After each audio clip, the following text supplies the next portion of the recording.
नमस्कार,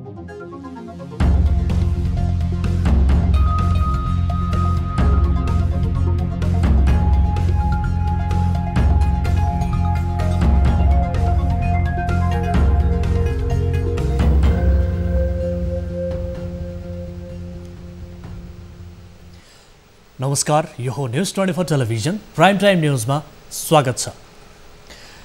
माछी मार्न जाउन दाजै काला पानीमा यो निकै चर्चित र हरेक नेपालीको मन छुने गीत हो। राष्ट्रिय भावना ओतप्रोत यो गीतले भने झै कि अब काला पानीमा माछा मार्न जान पाइएला। त्यो दिनको प्रतीक्षामा हरेक नेपाली रहेका छन्। अहिलेलाई ती भूमि समेटिएको नक्सा जारी भएको छ। यो सुरुवात राम्राका लागि भएको हो। यसमा सत्तापक्ष वा प्रतिपक्ष भन्ने छैन, अर्थात् नेपालीको एकता देखिएको छ। तर नक्सा सार्वजनिक मात्र अन्तिम होइन। गीतले भने झै हरेक नेपाली छाती फुलाएर काला पानीमा पुग्न पाउने वातावरण बन्नुपर्छ। लिपुलेक र लिम्पियाधुरा क्षेत्रमा विचरण गर्न लालायित नेपाली आकांक्षा पूरा गर्न सरकारले कदम चाल्नै पर्छ। त्यसमा हरेक नेपालीको साथ रहनेछ। ती क्षेत्रमा नेपालको झण्डा फहरिएको हेर्न लालायित छन् हरेक नेपालीका आँखा। नेपालको पूर्ण नक्साले अब संवैधानिक हैसियत पनि पाउने भएको छ। यो अर्को खुसी हो। संविधानको अनुसूची 3 मा रहेको निशान छापमा यो पूर्ण नक्सा राखिने भएको छ। अब प्राइम टाइम न्यूजका हेडलाइन्स। नयाँ नक्सा अनुसारको निशान छाप परिवर्तन गर्न संसदमा संविधान संशोधन विधेयक दर्ता अब बस्ने प्रतिनिधि सभाको बैठकमा पेश हुने।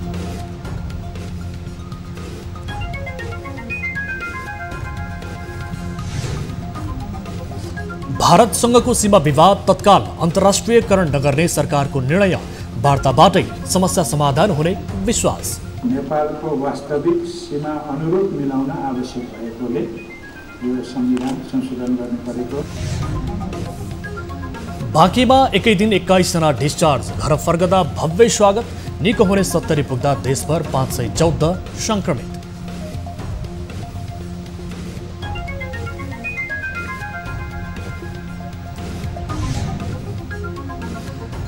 भारतसँग सीमा जोडिएका जिल्लाबाट नेपाल भित्रनेमा कमी आएन। नेपालमा अड्किएका भारतीय मजदुर भने घर जान नपाउँदा चिन्तित।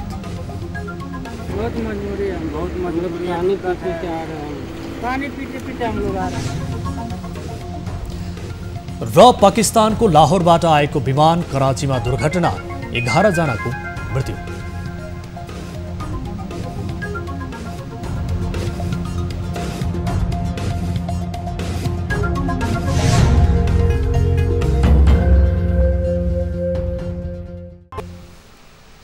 हामी निरन्तर न्यूजमा छौं। नयाँ नक्सा अनुसारको निशान छाप परिवर्तन गर्नका लागि संसदमा संविधान संशोधन विधेयक दर्ता भएको छ। कानुन, न्याय तथा संसदीय मामिला मन्त्री शिवमाया तुम्बा हाम्फेले आज संसद सचिवालयमा संशोधन विधेयक दर्ता गर्नुभएको हो। संविधानको अनुसूची 3 को निशान छाप संशोधन गर्न विधेयक दर्ता भएको हो। सरकारले लिपुलेक, लिम्पियाधुरा सहितको नयाँ राजनैतिक नक्सा सार्वजनिक गरेपछि नेपालको निशान छाप परिवर्तनका लागि संविधान संशोधनको विधेयक दर्ता गरिएको हो।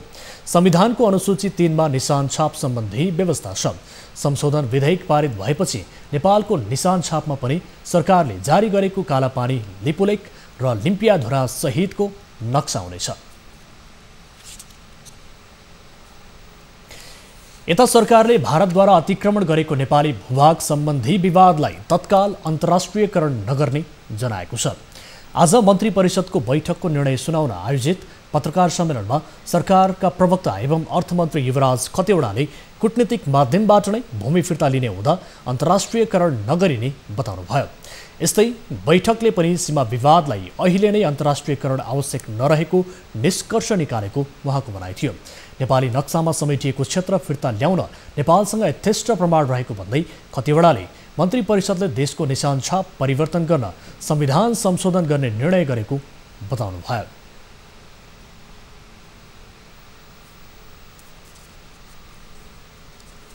र त्यो निशान छाप परिवर्तन गर्नुको कारण चाहिँ नेपालको संविधानको अनुसूची 3 मा रहेको नेपालको निशान छापभित्र अंकित नेपालको नक्सालाई नेपालको वास्तविक सीमा अनुरूप मिलाउन आवश्यक भएकोले यो संविधान संशोधन गर्नु परेको र मूलतः यो अनुसूचित 3 र निशान छापलाई संशोधन गर्न मात्रै प्रयोजनको लागि संविधान संशोधनको प्रस्ताव संघीय संसदमा पेश गर्ने निर्णय मन्त्री परिषदले गरेको हो।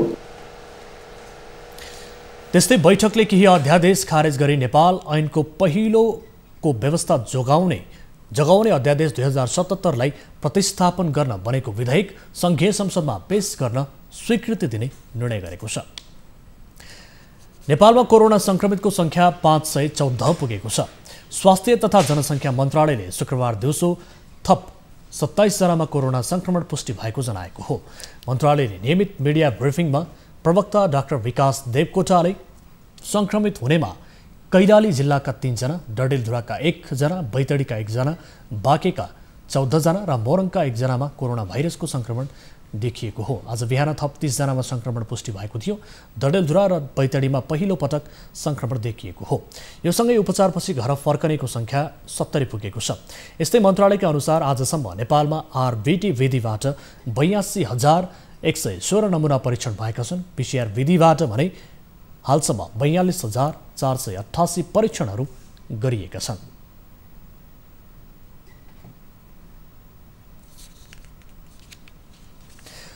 कोरोना भाइरस विश्वका लागि युद्धभन्दा कम छैन।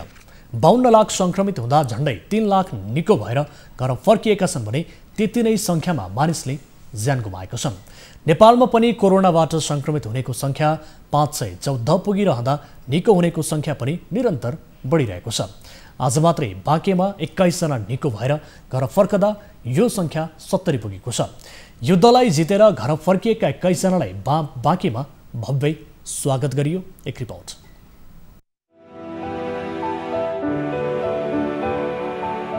केही दिन अघि कोरोना भाइरसबाट 1 जनाको मृत्यु भएपछि शोकमा डुबेको नेपालगञ्ज शुक्रबार खुसी छ।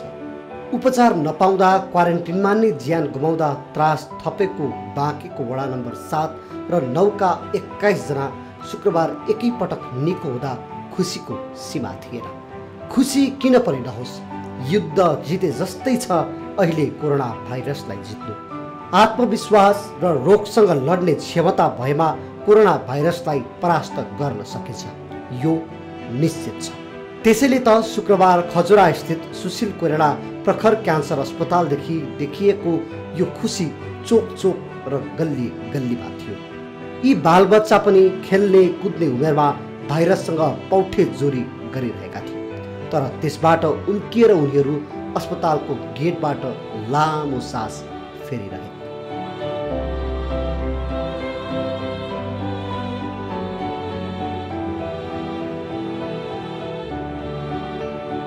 निको हुनुको संख्या बढेसँगै नेपालगञ्जमा जुन भाइरसलाई लिएर डर त्रास थियो त्यो शुक्रबार देखिएन।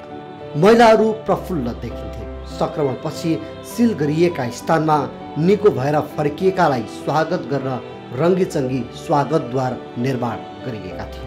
जताततै बेलुन झुन्ड्याइएको थियो, कतै कुनै त्रास नै थिएन, किनकि अब बाँकेका मानिस भाइरससँग लड्न सिकिसकेका छन्। पहिले कस्तो लागिरहेछ? अहिले त एकदम रमाइलो लागिरहेको छ।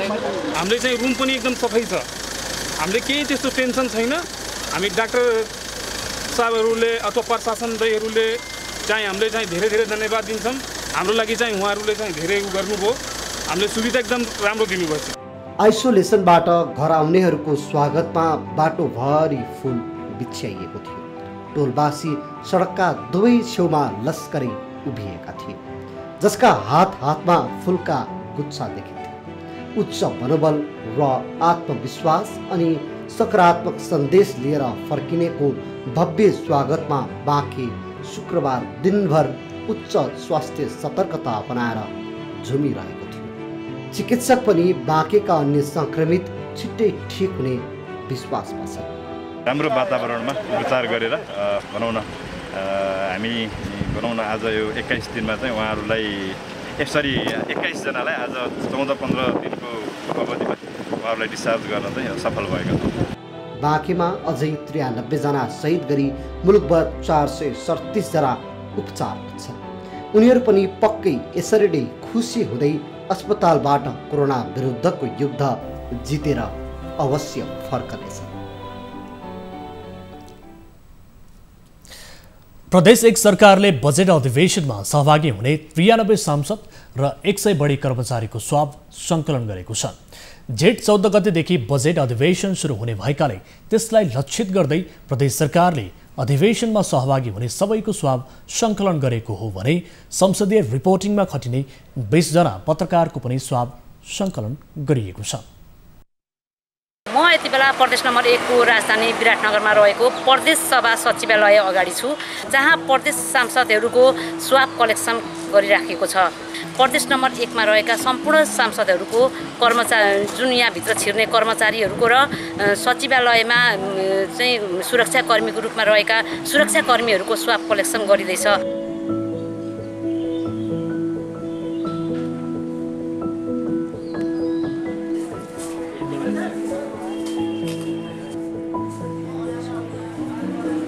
पहिले त टेस्टै नगरिकन यो चाहिँ भाइरस कोसँग छ छैन थाहा नहुने भएको कारणले यो विधि पनि 2वटा, टेस्टिङको विधि पनि 2वटा आएको छ। त्यसमा पनि PCR विधि नै भरपर्दो भएको कारणले यो एकदमै जरुरी थियो। अझ अगाडि नै मास बेसमा पनि गएर यो टेस्ट गर्न पाएको भए यो अवस्थासम्म फैलिने थिएन कोरोना। यो अत्यन्तै जरुरी थियो।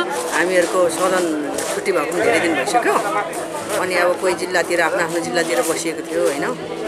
अब यस्तो महामारी फैलिएको बेलामा हामीहरूले एकदम जरुरी छ, सबैको यो टेस्ट गर्नु जरुरी थियो। अहिले जुन यो हाम्रो कोरोनाको जुन अहिले वृद्धि देखिएको छ, त्यसले अहिले सुरक्षाको दृष्टिकोण अझै हामीले यसमा एकदमै राम्ररी ध्यान दिनुपर्ने अवस्था छ। कर्मचारीहरू, माननीयहरू चेतनशील हुनुहुन्छ। यति गरिसकेपछि सतर्कता कायम गर्ने कुरामा उहाँहरू लागि पर्नुहुन्छ र सकेसम्म हामीले पनि उहाँहरूसँग सल्लाह काउन्सिलिङ के गरेछ सबैलाई भने सुरक्षित रहेर रहने, होम क्वारेन्टाइन त्यसरी बस्ने भएन। त्यस्तो कुनै उहाँहरूको आवश्यकता भयो, उहाँहरूलाई डिमान्ड भयो भने हामी त्यही किसिमको व्यवस्था पनि गर्न सक्छौँ।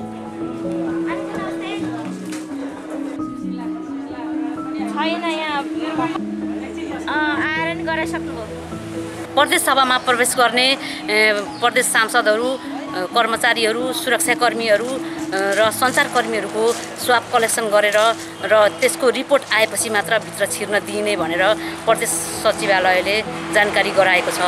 न्युज 24 टेलिभिजनका लागि तारा आचार्य, विराटनगर।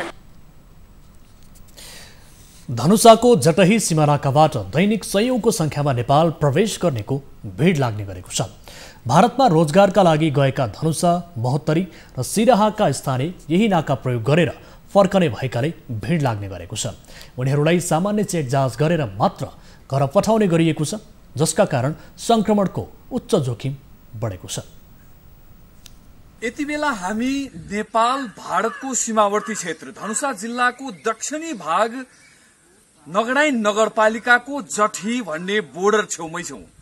ब्याकग्राउन्डमा तपाईं हेर्न सक्नुहुन्छ भारत में आपका स्वागत है भन्ने बोर्ड लेखिएको छ र यति बेला ज्येष्ठ 4 गतेदेखि नेपाल खास गरेर बोर्डर हुँदै नेपाल भित्राउने व्यक्तिहरूलाई धनुषा जिल्लाका विभिन्न पालिकाहरूमा यति बेला भारतबाट नेपाल आएकाहरूलाई चेक जाँच गराएर नेपाल छिर्न दिएको छ र विभिन्न पालिकाहरूको जिम्मा लगाउन दिएको छ।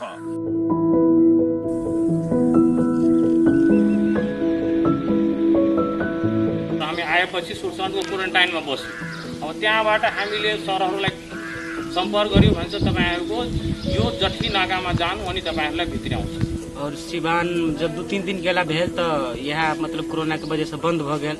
वेगन हम कुछ दिन बैसला के बाद वेगन के हमर कनका खान पान के समस्या बन के लोकल आदमी सबसे हमरा मतलब बाहर कर लागल, मतलब बाहर आदमी के अपना अपन ठाउँ पकड़बे के लेल मतलब कह लागल। हिँड्दै आए बोर्डर मा अनि त्यसपछि बिहान आएको अनि त्यसपछि यताकै यतै अरु के पनि अनि घर जानलाई कुरा गर्नुभयो कि गर्नु भएन? घर जानलाई कुरेर बसेको छ। अब के कतिखेर लान्छ त थाहा छैन।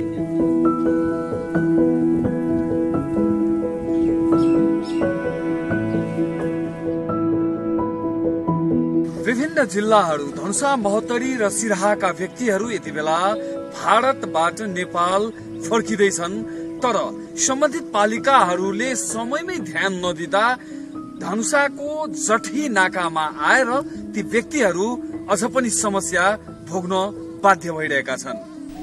न्युज 24 टेलिभिजनको लागि जनकपुरबाट घनश्याम कुमार मिश्र। लकडाउनका कारण पर्सामा ज्यालादारी गर्ने मजदुरहरू समस्यामा छन्। न त स्थानीय सरकारले ध्यान दिएको छ, न त प्रदेश सरकारले नै कुनै राहत कार्यक्रम ल्याएको छ। भारतबाट रोजगारका लागि नेपाल आएका भारतीय नागरिक पनि लकडाउनका कारण नेपालमै थुनिँदा ठूलो समस्यामा परेका छन्। नेपाल सरकारले र भारत सरकारको निर्णय अनुसार नेपाल र भारतको 4वटा सीमा मात्र खोल्ने, जसमा वीरगञ्ज महानगरपालिकामा पर्ने वीरगञ्ज भन्सार लगायतका अन्य नाकाहरू खोल्ने भनेर निर्णय गरियो। त्यसपश्चात अति आवश्यक वस्तु सामग्री, खाद्यान्न सामग्री, औषधि सामग्री आयात निर्यात मात्र भयो। त्यसपश्चात मानिसको आवाजावतमा रोक समेत लगाइएको थियो।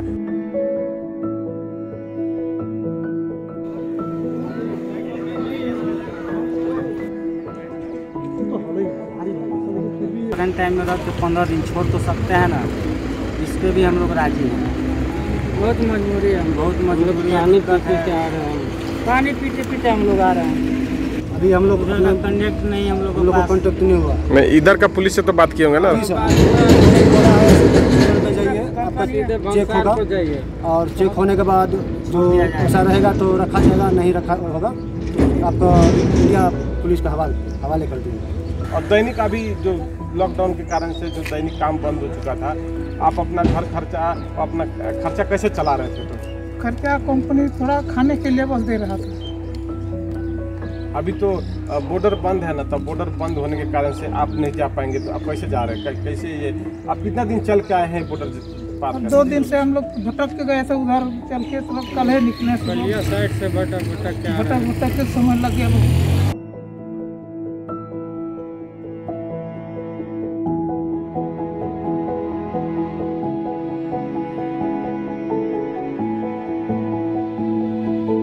लॉकडाउन भए पश्चात विभिन्न व्यक्तिहरू, भारतका विभिन्न स्थानका व्यक्तिहरू जो नेपाल आएर दैनिक ज्यालादारी मजदुरी गरी खाने व्यक्ति रहेका थिए, नेपालमा फँसेका छन् भनेदेखि उनीहरूको आवाजावतमा समेत रोक लगाइएको छ। स्थानीय प्रशासनले उनीहरूलाई केही व्यवस्था गरेको छ भनेदेखि केही अहिलेसम्म पनि भारत जानका लागि रोकिरहेका छन्।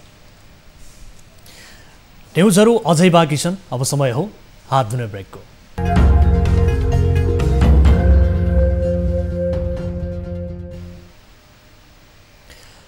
हामी निरन्तर न्युजमा छौँ। भोजपुरको अरुण गाउँपालिका 6 मा सरकारले दिएको अनुदान मलमा कालोबजारी गरेको पाइएको छ। स्थानीय सरकारकै मिलोमतोमा किसानले 700 अनुदानमा पाउनुपर्ने मल 2000 मा बिक्री भएको भेटिएको हो। कालोबजारी भएको पाइएपछि जिल्ला प्रशासन कार्यालयले उक्त पसल सिल गरेर अनुसन्धान सुरु गरेको छ। दर्शकबिन, यति बेला म भोजपुर जिल्लाको पूर्वी अरुण गाउँपालिका स्थित हर्लाबोट भन्ने ठाउँमा आइपुगेको छु, जहाँ चाहिँ तपाईँको यति बेला कृषकहरू चाहिँ खेत बालीमा मल लाउन नपाएर एक ढङ्गले चाहिँ तपाईँको निराश बनेको अवस्थामा यहाँ चाहिँ एउटा पसलमा 47 थान नेपाल सरकारले कोटामा वितरण गर्ने मल चाहिँ कालोबजारीको रूपमा बिक्री वितरण भइरहेको जानकारी प्राप्त भइसकेपछि म आज यहाँ आइपुगेको छु।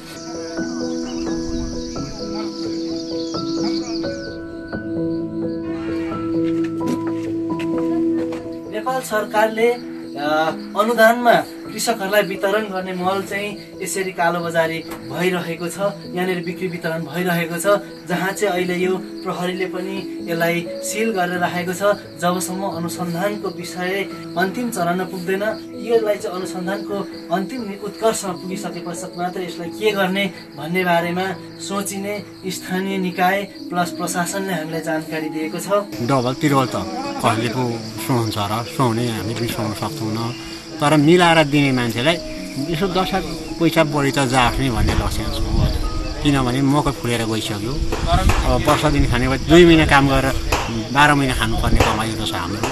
यसमा पहिला हामीले 1500-1600 तिर्थ्यो, अहिले यस्तो लकडाउनमा हाम्रो यो खेतीपातीको लागि 1500 को 3000 भए पनि हामी तिर्नु एकदम तयारी छ। यो जुन सरकार आओस् होइन, जुन सरकार जुन नेता भए पनि खोइ त अब यस्तो लकडाउनको बेलामा घर घरमा नपुर्याउँदो रहेछ। कति बेच्नु भएको छ त्यो बेच्नु भएको छ भने नि किसानलाई पैसा फिर्ता गर्नुहोस् र यो मल पनि तल परेको रेट र यहाँ ढुवानी भन्दा 1 रुपियाँ पनि बेसी लिन पाउनु हुन्न भन्ने हिसाबमा उहाँलाई निर्देशन र आइन्दा यस्तो काम तपाईँले नगर्नुहोस् र अब यो ठेकदार को हो त भन्ने सवालमा ठेकदारलाई पनि खोजी गर्ने कार्य त गाउँपालिकाले गरिरहेको अवस्था छ। वास्तविक यसको स्रोत कहाँबाट आएको हो त्यो अहिले घरधनी अनि उहाँ अब खेततिर जानुभएको छ, उहाँसँग सम्पर्क भएन। यो सम्बन्धमा हामी अनुसन्धान गर्छौँ वास्तविक स्रोत कहाँबाट आयो, कसरी यसरी बढी मूल्यमा बिक्री भयो सो सम्बन्धमा हामी अनुसन्धान गरेर अनि यसलाई टुङ्गो गर्छौँ। एउटा अनुमति लिएर कारोबार गर्न पाउँछ कुनै पनि व्यक्तिले, तर त्यस्तो कारोबार गर्ने इजाजत पनि नलिए र बाहिरी कारोबार नभइकन यो एउटा सरकारी अनुदानको मल ल्याएर चाहिँ यसरी अनधिकृत रूपमा बेचबिखन गर्नु एउटा अनैतिक कार्य हो। स्थानीय निकायले किसानहरूलाई मल उपलब्ध गराउन नसकेको बेला बिचमा यसरी मल भित्रिएर आवश्यक मूल्यभन्दा बढी मूल्यमा बेचिनु यहाँका स्थानीय सरकार र सम्बन्धित मल ढुवानीमा जो संलग्न थिए र स्थानीय व्यापारीको समेत संलग्नता रहेको हो कि भन्न सकिन्छ। न्युज 24 टेलिभिजनका लागि भोजपुरबाट टिभी जर्नलिस्ट विवेक राई।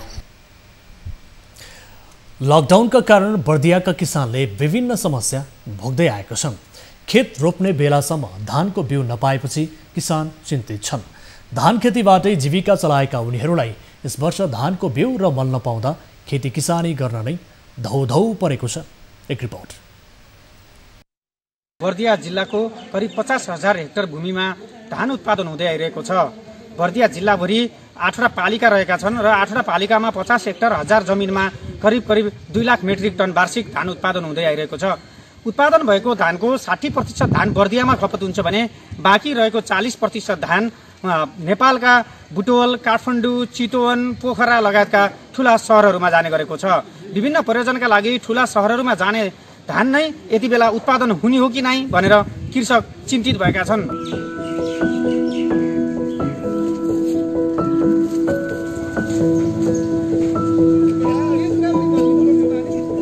वैशाखको 1 गतेबाट हामी कृषक दाजुभाइले हामी यो धानको बिउ अब छर्ने बेला भएको छ।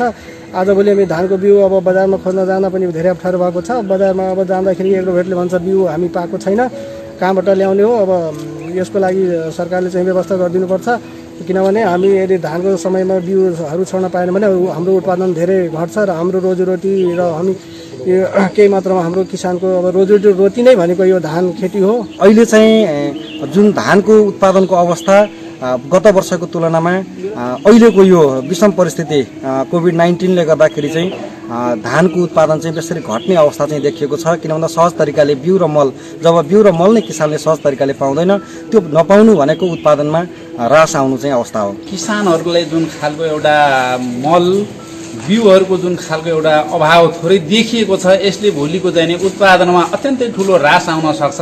त्यसले गर्दाखेरि राज्यले सबैभन्दा पहिलो किसानको क्षेत्रमा जुन हुने मल बिउ र खादको लागि सबैभन्दा राम्रो खालको व्यवस्था गर्न सक्यो भने मात्रै किसानको जीवनस्तर माथि उठ्यो भने मात्र यसलाई मुलुकको एउटा समृद्धितिर उन्मुख हुने हो। लकडाउन बढेसँगै कृषकले पाउनुपर्ने धानको बिउ र मलहरू नपाइरहेको अवस्था छ।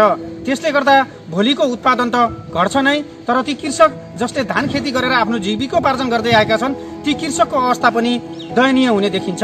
त्यसैले सरकारले समयमै बुझेर अब उत्पादन हुनका लागि पनि र उत्पादन बढाउनका लागि पनि कृषकलाई भरपूर मात्रामा धानको बिउ र मल उत्पादन गराउन जरुरी देखिन्छ।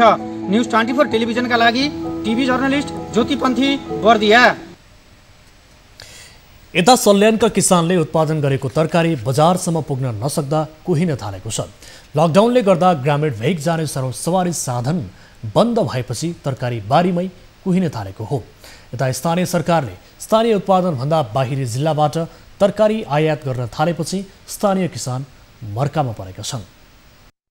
सल्यानका किसानहरूले उत्पादन गरेको तरकारी बिक्री वितरण नहुँदा यसरी बारीमा नै कुहिन थालेको छ।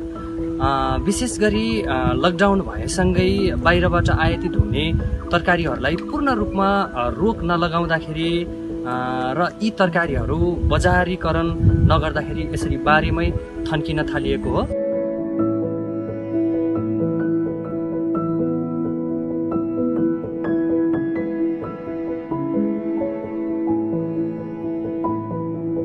तर हाम्रो यो लकडाउनको उसले गर्दाखेरि बजारमा कति पनि गइदैन क्या सर।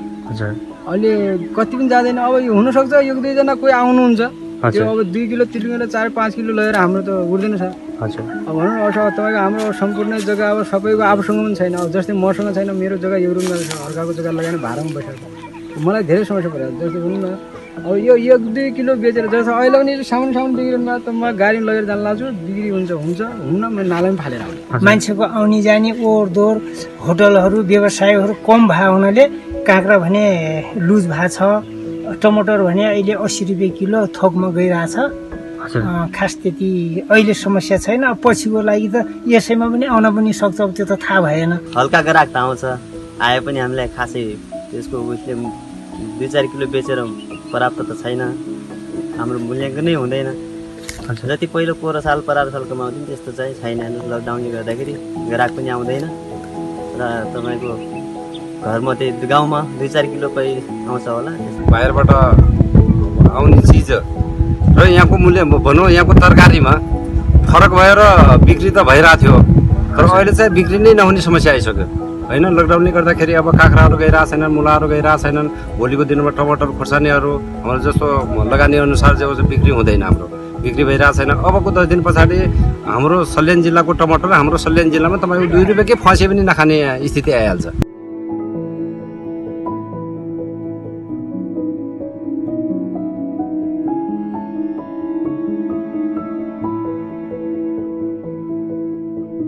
लकडाउन भएसँगै गाउँ र बजार भित्रिने सवारी साधनहरू पूर्ण रूपमा ठप्प भइसकेपछि यसरी किसानहरूले उत्पादन गरेको तरकारीहरू बारीमै कुहिन थालेको हो।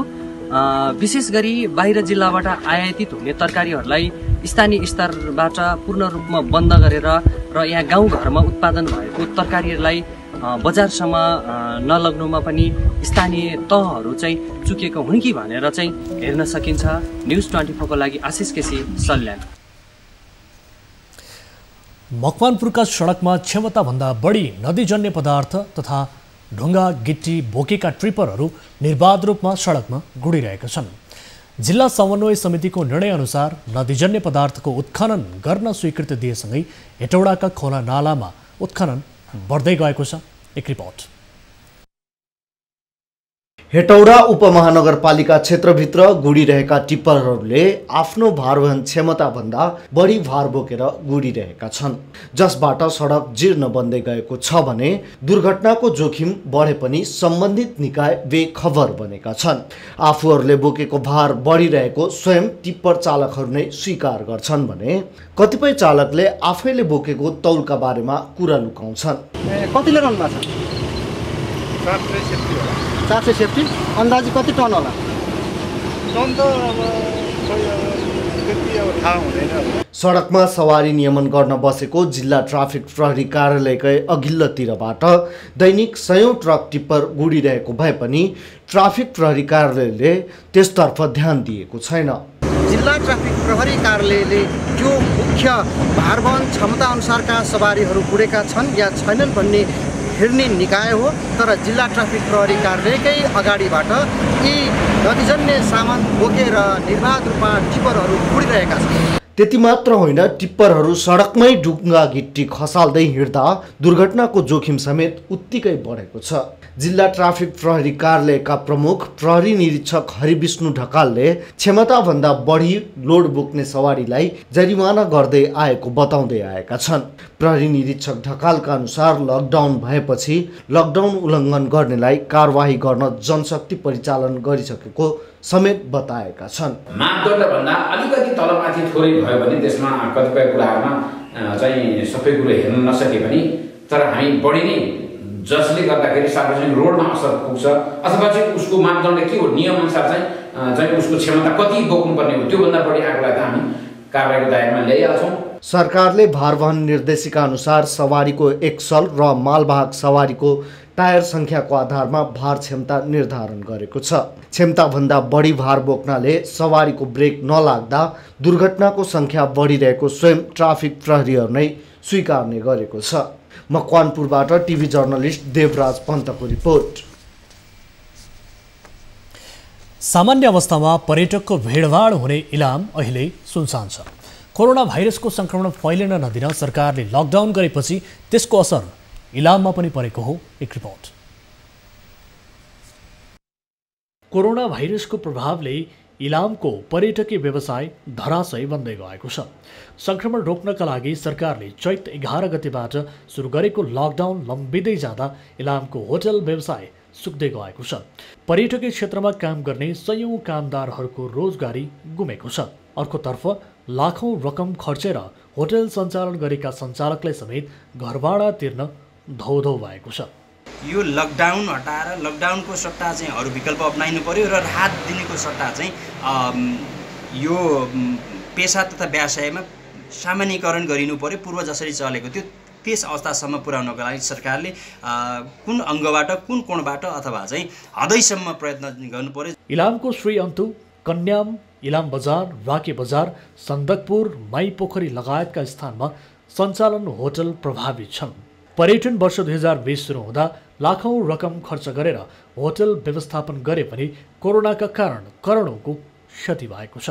अबको अवस्था लकडाउन पछिको अवस्था पनि दयनीय अवस्था हुनेछ र त्यसलाई मध्यनजर गरेर सहुलियत ऋण हिजो जसरी कृषि क्षेत्रमा वैदेशिक रोजगारबाट फर्केका युवाहरूलाई अनि साना उद्योगहरूलाई पनि दिने गरिएको थियो, त्यो चाहिँ अब पर्यटन व्यवसाय विशेष गरेर होटल व्यवसायहरूलाई पनि दिन जरुरी छ। कोरोना भाइरसको कारण धराशय भएको इलामको पर्यटन व्यवसायलाई पुरानो अवस्थामा फर्काउन कठिन छ।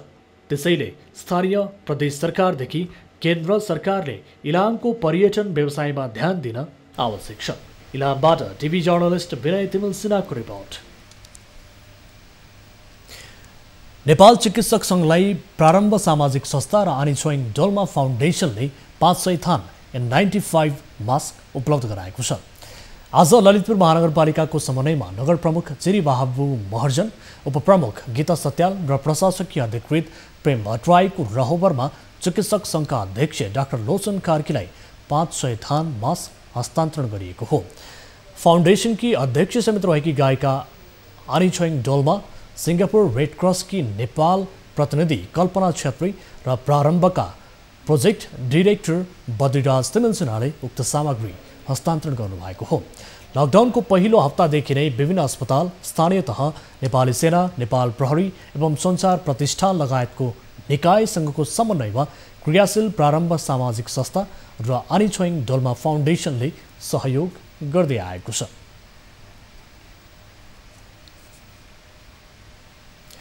अब जनबजेट सम्बन्धी प्रसङ्ग।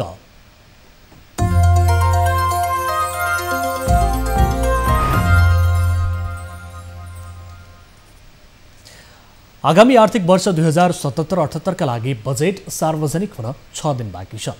लकडाउनले थरिएको अर्थतन्त्रका विभिन्न क्षेत्र तथा दैनिक ज्यालादारी गर्ने मजदुरहरू पनि आउँदो बजेटले केही राहत देला कि भन्ने अपेक्षामा छन्। उनीहरूको बजेट अपेक्षा आजको जनबजेटमा। यो कोरोना हाम्रा लागि एउटा अवसर पनि हुन सक्छ। यद्यपि एउटा चुनौती छ र यो हरेक चुनौतीले एउटा अवसर पनि प्रदान गरिरहेको हुन्छ। त्यसकारण चाहिँ यसलाई यो चुनौतीलाई हामीले अवसरका रूपबाट चाहिँ उपयोग गर्न सक्नुपर्छ र त्यसका निमित्त हामीले हाम्रा युवाहरूलाई चाहिँ स्वरोजगारका निमित्त, हाम्रा युवाहरूलाई चाहिँ यही रोजगारी प्रदान गर्नका निमित्त विभिन्न किसिमका औद्योगिक गतिविधिहरू, साना उद्योगहरू, कुटीर उद्योगहरू, मझौला किसिमका उद्योगहरू, कृषिमा आधारित विभिन्न किसिमका उद्योगहरू, यो सबै उद्योगहरूको स्थापना गर्दै हाम्रो जनशक्तिलाई चाहिँ अब हामीले रोजगारका माध्यमबाट चाहिँ विकसित गर्न सक्नुपर्छ। आउनु राम्रो आइदिए हुन्थ्यो, सजिलो भइदिए हुन्थ्यो भन्ने छैन। हाम्रो त अब ठुलो खेतीपाती पनि छैन, पढाइ पनि भएन, जागिर पनि छैन। शिक्षा स्वास्थ्य सम्बन्धीमा बढी जोड दिनु पर्यो। कोरोना नेपालमा कोरोना महामारी फैलिरहेको छ, यसलाई कसरी चाहिँ कन्ट्रोल गर्ने, यसलाई कसरी चाहिँ फैलिन नदिने भन्ने विषयमा चाहिँ सरकारले गहन तरिकाले चाहिँ भूमिका खेल्नु पर्यो। बजेट चाहिँ जनमुखी हुन पर्यो। अहिलेको बजेटमा चाहिँ स्वास्थ्य र शिक्षालाई चाहिँ एकदम योगदान पुर्याउनु पर्यो। बजेट चाहिँ जनतालाई चित्त बुझ्दो खालको हुन पर्यो। हुन त अब बजेटको धाराशाही त घटेकै छ अहिले विश्वमा जहाँ पनि, तर पनि जनतालाई चित्त बुझ्दो तरिकाको बजेट यापन गर्न पर्यो। अब बिजनेस न्यूज।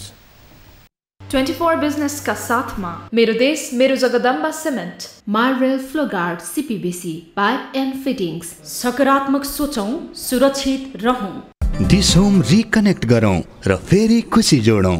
मेरो tailors, your styling partner since 1980 हो। आफ्नो विश्वास हो त्रिशक्ति सिमेन्ट। आर्थिक समृद्धिका लागि बीज FM 94.9 ढुङ्गाबाट बन्छ, निर्माणपछि चट्टान स्वरूप हुन्छ। Agni cement. Mega Bank Nepal limited, यहाँहरूको विश्वास जित्दै मेगा बैंक अघि बढ्दै।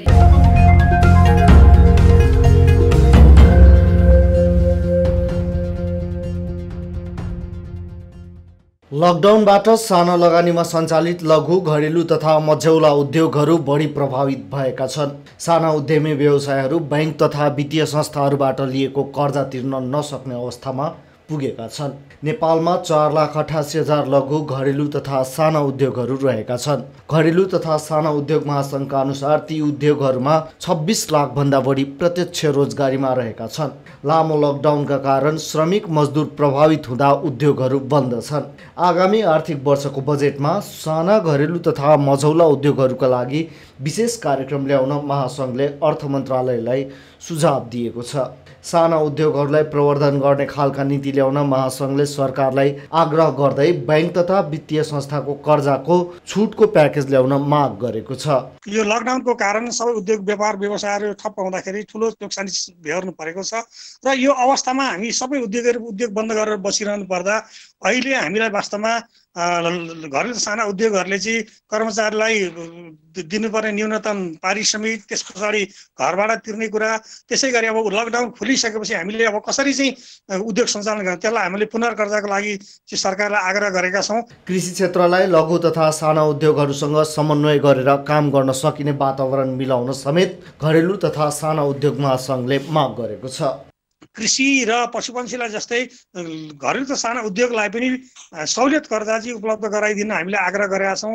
त्यसरी नै अहिले घरेलु त साना उद्योगहरूको उत्पादकता क्षमता वृद्धि गर्न, यसमा गुणस्तरमा निखारता ल्याउन अहिले नयाँ नयाँ प्रविधिहरू आएको छ। त्यो प्रविधि मैत्रीय मिसिनहरू ल्याउँदाखेरि चाहिँ 1% बाहेक अरू सब कुनै पनि शुल्क नलिकन, कुनै पनि भन्सार शुल्क नलिकन चाहिँ मिसिनहरू आयात गर्नलाई चाहिँ व्यवस्थापन गरिदिनलाई चाहिँ हामीले आग्रह गरेका छौँ। बजेटमा लघु, घरेलु उद्योगहरूलाई प्रवर्धन गर्नका लागि नयाँ नयाँ प्रविधिका मेसिनहरू भित्र्याउन सरकारले सहुलियतमा ऋण दिने व्यवस्था गर्न साना उद्यमीहरूले माग गरेका छन्।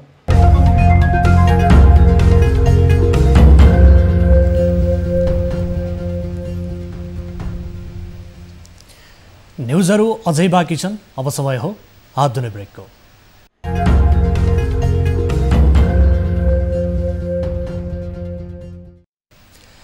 हामी निरन्तर न्युजमा छौँ। अब स्पोर्ट्स न्युज।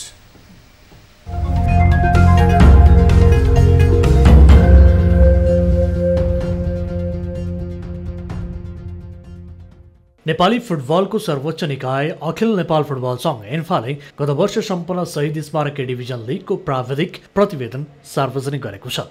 शुक्रबार राष्ट्रिय खेलकुद परिषदका सदस्य सचिव रमेश कुमार सिलवालको उपस्थितिमा एन्फाले करिब 3 महिनापछि लिगको प्राविधिक प्रतिवेदन सार्वजनिक गरेको हो। प्रतिवेदनले खेलाडीहरू लिगको दौरान घाइते हुनुको मुख्य कारण आरामको कमी भएको देखाएको छ। खेलाडीले एकपछि अर्को म्याच खेल्नु परेका कारण उनीहरू घाइते हुने गरेको रिपोर्टमा उल्लेख छ। त्यस्तै क्लबहरूले दक्ष चिकित्सकको प्रबन्ध गर्न नसक्नु, सन्तुलित पोषणको कमी र मैदानको खराब अवस्थाका कारण खेलाडीले इन्जुरीको सामना गर्नु परेको रिपोर्टमा उल्लेख गरिएको छ। लिगको समयमा खेलाडीले विशेष गरी गोलीगाँठा, घुँडा, ग्राइन्ड लगायत 11 प्रकारका इन्जुरी भोगेका थिए। त्यस्तै प्रतिवेदनमा लिगको विजेताको नाम, सहभागी क्लब, लिगमा भएका सबै गतिविधि, खेलाडीको नामावली, पहेँलो कार्ड, रातो कार्ड लगायतको जानकारी रहेको एन्फाले जनाएको छ। गत वर्ष फागुनमा सम्पन्न लिगको उपाधि पहिलो पटक मचिन्द्र फुटबल क्लबले जितेको थियो।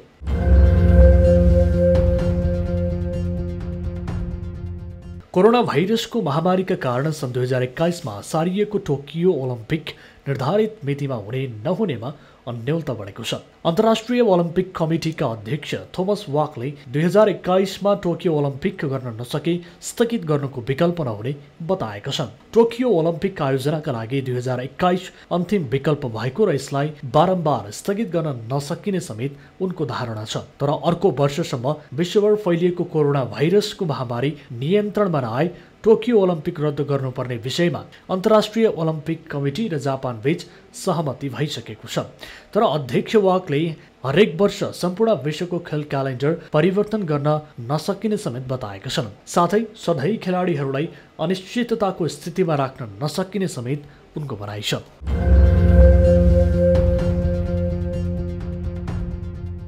भारतीय क्रिकेट टिमले कोरोना भाइरसका कारण रोकिएको क्रिकेट सुचारू गर्न पहिलो भ्रमण स्वरूप दक्षिण अफ्रिकासँग T20 खेल खेल्ने लगभग निश्चित भएको छ।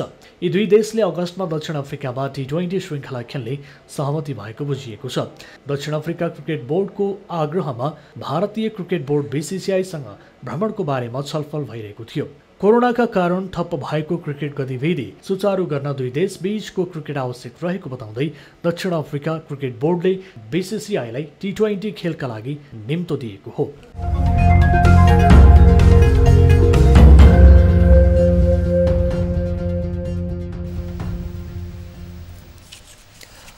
अब इन्टरनेसनल न्यूज।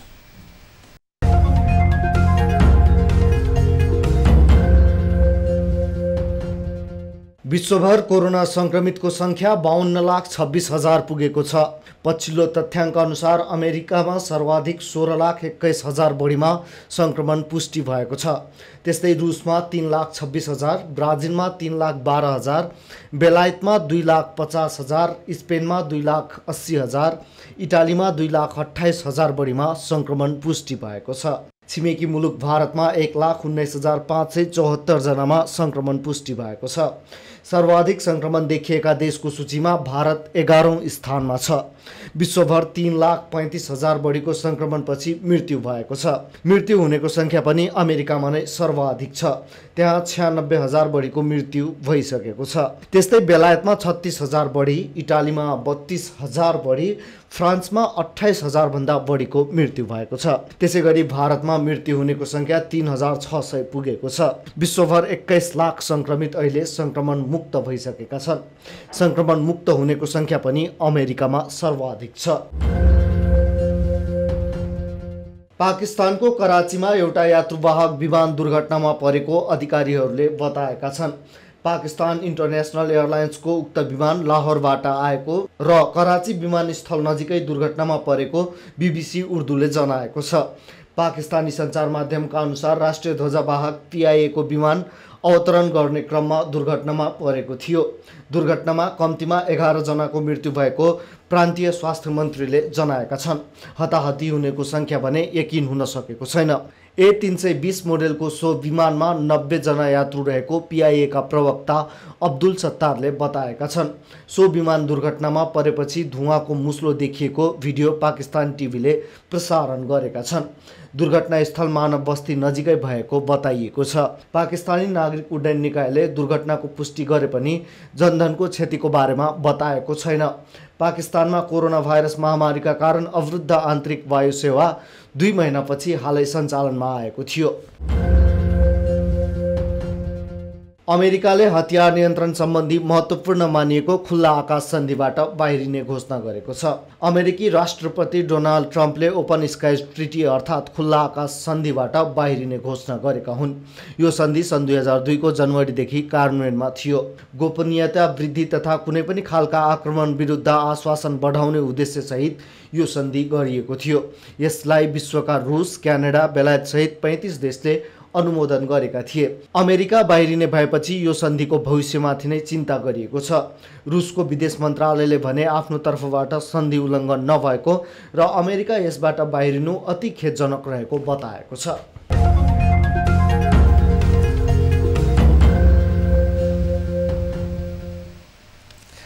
अब विष्णु ढुङ्गानाका साथमा फटाफट न्यूज।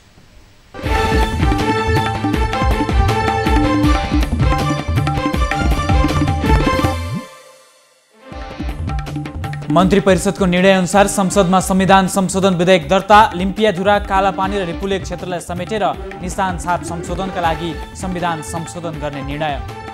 20 जना नयाँ संक्रमित थपिएसँगै नेपालमा कोरोना संक्रमितको संख्या 500 नाग्यो। 3 जनाको मृत्यु, 70 जना निको भएर घर फर्किए। विश्वभर 52,21,000 बढीमा कोरोना संक्रमण, 3,35,000 बढीको मृत्यु। अमेरिकामा मृत्यु हुनेको संख्या 96,000 नाग्यो। ब्राजिलमा 20,000 बढीको मृत्यु।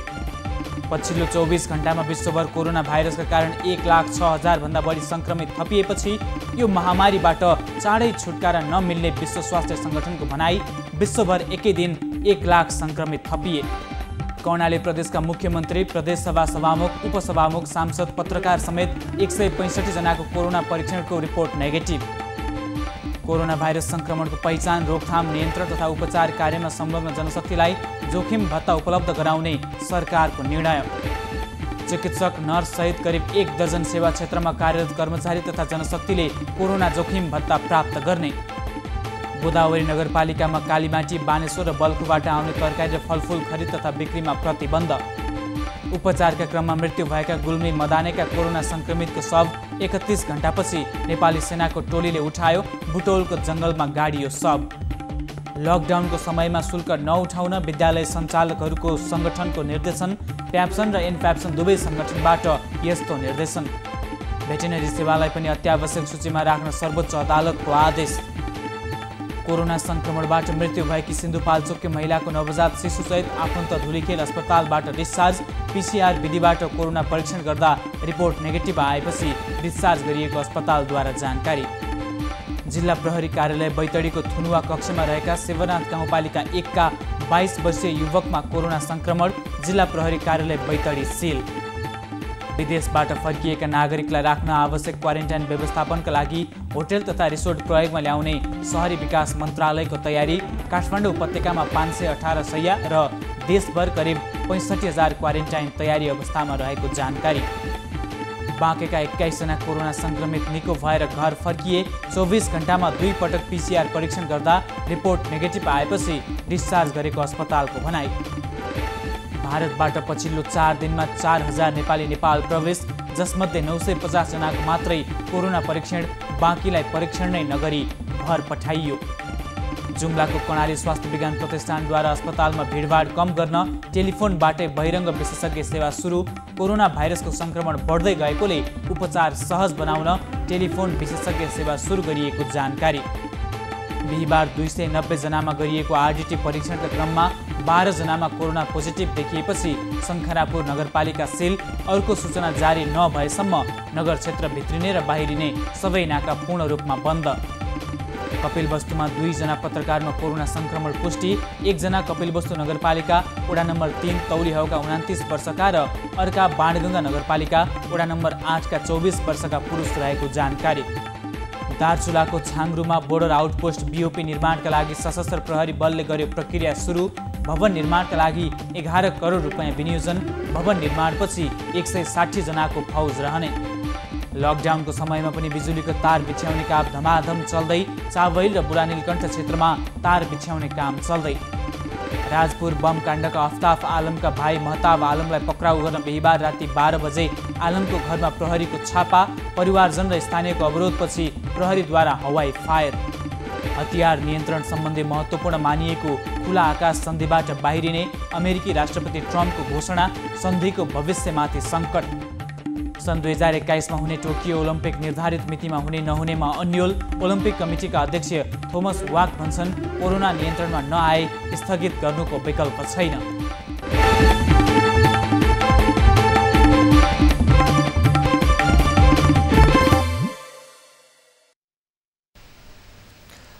अब एउटा रोचक प्रसङ्ग। सिङ्गापुरमा सार्वजनिक उद्यानहरूमा मानिसहरूले एक अर्काबीच पर्याप्त दूरी कायम राखुन् भनेर यान्त्रिक कुकुर प्रयोग गरिएको छ।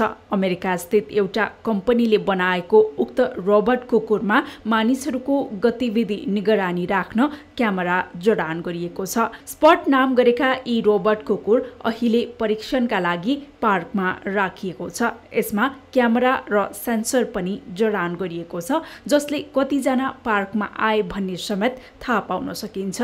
यसमा भएको लाउडस्पिकरले मानिसहरूलाई दूरी कायम राख्न बारम्बार सन्देश पनि दिन्छ। अब 24 वेदर।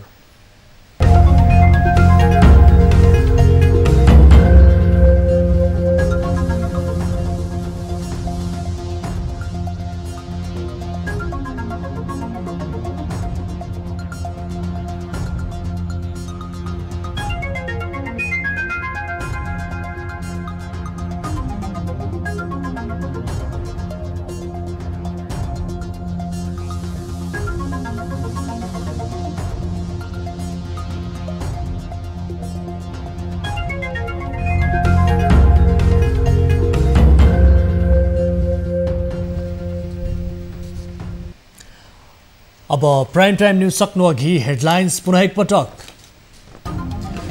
नयाँ नक्सा अनुसारको निशान छाप परिवर्तन गर्न संसदमा संविधान संशोधन विधेयक दर्ता अब बस्ने प्रतिनिधि सभाको बैठकमा पेश हुने।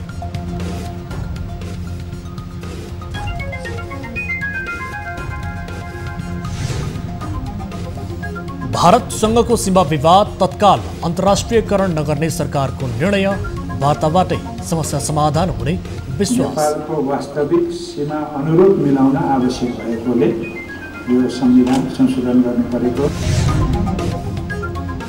बाँकेमा एकै दिन 21 जना डिस्चार्ज, घर फर्कदा भव्य स्वागत, निको हुने 70 पुग्दा देशभर 514 संक्रमित।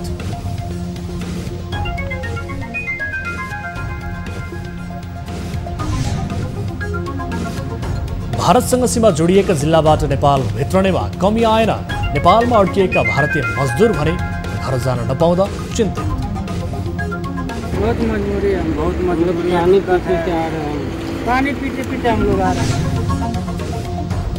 र पाकिस्तानको लाहोरबाट आएको विमान कराचीमा दुर्घटना, 11 जनाको मृत्यु।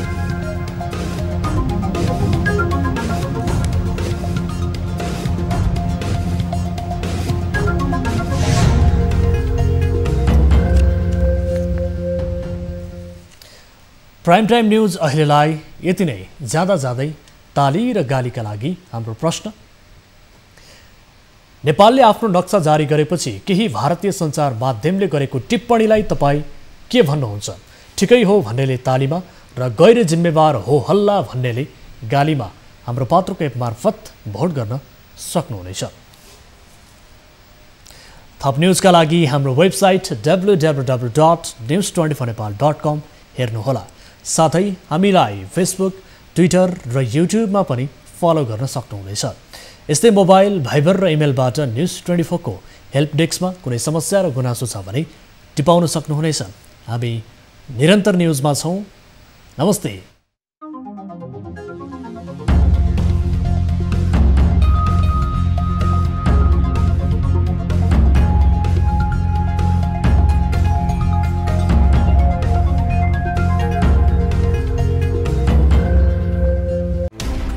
कोरोनाले सिर्जना गरेको सङ्कटमा पल पलका न्युज अपडेट र हर क्षेत्रको कभरेजका लागि न्युज 24 नेपाल युट्युब च्यानललाई सब्स्क्राइब गर्नुहोला।